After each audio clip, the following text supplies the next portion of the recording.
Sino yung nag-fill up? Kasi po nung ito'y submit na sa Office of the President in the form of enrolled bill, apat na po yung signatories doon, Mr. President. The Speaker, but it did not tell the whole story as to who filled up and what is supposed to be filled up in all those material particulars. Senator Marcoleta is recognized to interpolate. Thank you, Mr. President. Mr. President, I hope my friend is still able to accommodate a few questions. Yes, Mr. President, to my idol, my campaign partner in last 2022. Thank you, Mr. President. I am one of the supporters of this concurrent resolution, Mr. President. But my only concern are the practical issues that might all be the concern of our people. Like when we say public access or public participation, how much can we give to our people? Because we might not be able to manage people's expectation. There's so many information that we have itemized in these concurrent resolutions. We have not yet, for example, enacted this freedom of information bill, and of course there is a twin bill in that, the right of reply. We may be raising people's expectation unnecessarily by citing the Constitution, people's right to information, especially on the transactions, the fields of transactions, and then we will put that limitation as provided by law. Mr. President, the senators are national representatives of our people. The House of Representatives is comprised of more than 300 district representatives and party lists. They too are elected representatives of our people. In this concurrent resolution, we are admitting, although impliedly, that our mandate of safeguarding the people's money needs people's participation. Parang hindi kompleto. Ba't kailangan pa naming tulungan kayo? You were there, you were elected. Baka hindi po, kaya baka isipin sa atin ng tao yan, Mr. President. Nandiyan na nga kayo eh. Now you are making a concurrent resolution. It is as if that you cannot do your job fully. Hindi naman sa ayaw naming tulungan kayo. We are always ready to help you. The people are also interested in guarding the people's money. Pero saan ba kami talaga makakatulong sa inyo? Pagdating sa...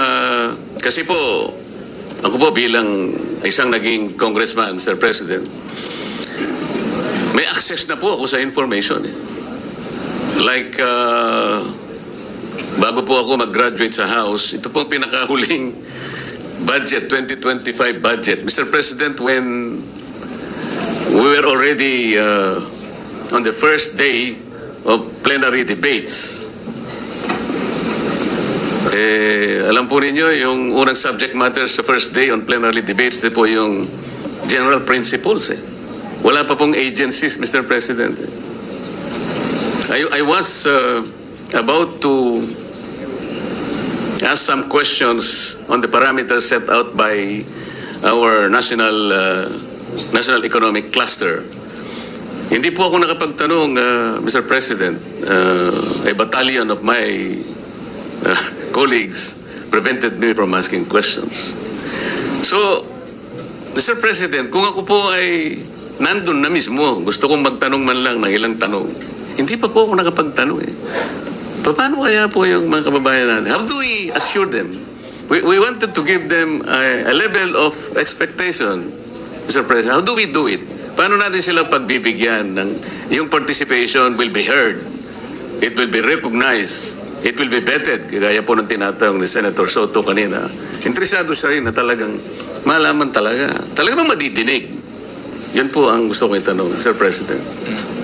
Well, Mr. President, in the resolution, we also required that both houses should come up with a feedback mechanism, Mr. President. Kasi nga, you're absolutely correct, His Honor, that the information will be out there. People will be encouraged to look at the different details of the of our budget, and they will do their own analysis, but they have no way of reaching out to the senators. They have no way of reaching out to their representatives. There's no way for them to send their feedbacks. So that's why in this resolution, we also included a platform through their websites that people can now send their feedbacks, Mr. President. So it comes full circle. The information is there, but we also receive information. So that is the concept, Mr. President, that we are envisioning. That will be going back to my original question, Mr. President. Kasi sasabihin sa akin nung public, ano ba yung pwede kong gawin na hindi mo pwedeng gawin? Nandiyan ka eh. Nakabantay ka nga dyan eh. Ang gusto kong malaman, sabi niya, Mr. President, yung hindi mo kayang gawin, kami nang gagawa. Yun ang exactly na gusto ko sana malaman, kasi yung tao po naghihintay. Gusto rin nilang tumulong siguro, bakit naman hindi? But what are those things? What are those information that they themselves should access that we cannot do? Well, Mr. President, like for example, meron ba tayong slide? Yung my X check? Can you flash it? Mr. President, I'll flash a slide. No? And when we were doing the analysis of the process, we found out that only the NEP and the GAA is publicly available through the website, Mr. President. So if you are, let's say, a budget analyst, no?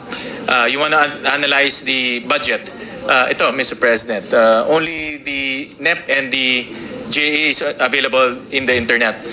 All the rest of the documents in between are not available. So if you want to analyze the budget, especially the movements, it's very difficult for analysts to track the movements because those information is not available in their website. So yun yung gagawin natin available, Mr. President. That the movement in the budget, especially critical documents, will be uploaded as mandated by the two houses, Mr. President.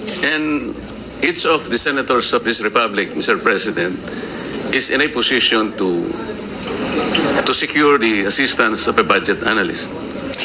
Not necessarily, Mr. President. People expect us to know the basic of the budget process and budget analysis. Of course, not all of us come from the same background, but the public expect us to know at least the basics, Mr. President. That is the point, Mr. President. Ako po, dahil neophyte ako, I would expect a lot of assistance from my staff, mga kaibigan po namin na makakatulong sa pag-a-analyze ng budget. Importante Correct, po kasi ito. So sasabihin sa akin nung mga kabarangay ko halimbawa, which constitute a small portion of the public, bakit mo pa kailangan itong mga barangay mo? Meron kang mga staff na doon na mag-a-analyze dyan, matutulungan ka. Siguro hindi na kami kailangan sapagkat kami napakarami rin naming problema. At saka mas meron kayong paraan at saka kayo may mga tao din kayo na talagang tutulong sa inyo. Parang sa kanila ay kalabisan na. Parang hindi kami masyadong makakatulong dahil sa kayo naman ay merong karanasan at kung wala naman ay talagang maraming tutulong din sa inyo para pagtulong-tulungan yung pag-a-analyze ng budget without the people themselves. Except, for example, in other instances like the ACADIM, talaga naman pong nakakatulong yan. Yes. At talagang nandyan naman po sila talaga. Yes. Not necessarily the general public. Yes. Ano po? Tama, Mr. President. In fact, typically, even here in the Senate, we engage the academe quite often, especially those who are involved in, let's say, public governance or political science. Parte ho yan ng kanilang mga aralin, Mr. President. So, in other words, we can also tap the academe to help analyze the budget. The budget is it's a very complex document and ang dami hong detalye. So, if we can engage the academe to also participate in the analysis and help give us fruitful recommendations that can form part of our process, Mr. President. Yun pong 2025 budget, Mr. President. Gusto ko po sanang gawing isang halimbawa ito. Nung matapos po yung BICAM, ako po ay member pa ng House of Representatives. Natanggap ko po yung BICAM report. Kung hindi po ako nagkakamali, mga December 6 po yun, 2025, but about 6:35 in the evening. So napakakapal po yun, siguro about 400 pages, if I'm not mistaken. I tried my best na sundan po talaga, pero given the limited time, kasi masyado nang sigido po yun eh. Ang napagtunan ko na lamang po ng pansin, yung pinakahuli, Mr. President, I'm referring to the special provision in the BICAM report.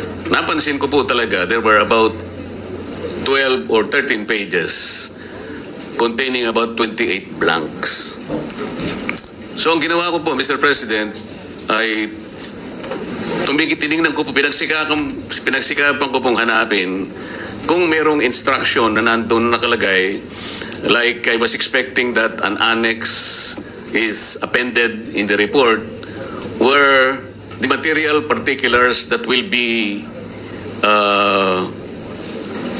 accomplished to fill up the blanks, the instruction to fill each and every blank in every page, sana nandoon yung, for example, on page 22 halimbawa, this is supposed to be the figure that will be written para maka-accomplish po yun. In other words, di ko po alam kung nagkamali ako, but I was unable to find a particular page signed by the conferees o ordering somebody, for example, the administrative staff of the House of Representatives or whoever was assigned to fill up those 28 blanks na nandun naman talaga halimbawa po and pinirmahan. Okay na rin siguro sa akin yun because hindi tayo mawawala because each blank has been designated with a particular data na ilalagay po sa blank. Wala po eh. So I was asking, nagpunta po ako sa office ng Secretary General. Nagbabakasakali po na makahingi ng makita yung enrolled bill because sa ating tuntunin, I think even in the Senate, meron pong 3 or 4 copies na naiiwan po sa either the Senate or the House of Representatives. The problem is, wala naman akong access. Ito yung pinag-uusapan natin. Because I need to know, sino yung nag-fill up? Kasi po, nung ito'y submit na sa Office of the President in the form of enrolled bill, 4 na po yung signatories doon, Mr. President. The Speaker, and the Secretary General, the Senate President, and the Senate Secretary. Yung blank po sa pinakahuli, ay po ang para sa Pangulo na po. Doon na sa pipirpa. So yung enrolled bill, kompleto na po yung detalye, but it did not tell the whole story as to who filled up and what is supposed to be filled up in all those material particulars. So yun pong public access natin, yung taong tutulong sa atin, paano po mapiprevent yung mga ganong pangyayari? Well, Mr. President, thank you for that question. In fact, I raised that to our technical team here in the Senate that those things should not happen in the 2026 budget. Not under my watch, Mr. President. That the members will be given blank materials to sign, Mr. President. I reminded them to be very strict in the review. Kung kailangan po 2, 3, 4 times to review the documents before letting the members sign, they should do it, Mr. President. So that's a strong reminder to the technical staff, Mr. President. So I know that narinig ko rin yan, Mr. President, during the last budget season, Mr. President. I'm not very sure on the details, Mr. President. I personally didn't see any blank items, at least sa akin, Mr. President. But since that is an issue that came out, so I reminded our technical staff to be very detailed in scrutinizing the budget materials, Mr. President, especially the ones we will be signing, Mr. President. Thank you for your assurance, Mr. President. Kanina po nilapitan ako ni Senator Ping. Pagtulungan natin, sabi niya. Thank you, Mr. President. Tulungan o pagtulungan? Thank you, Senator Marcoleta. Thank you, Mr.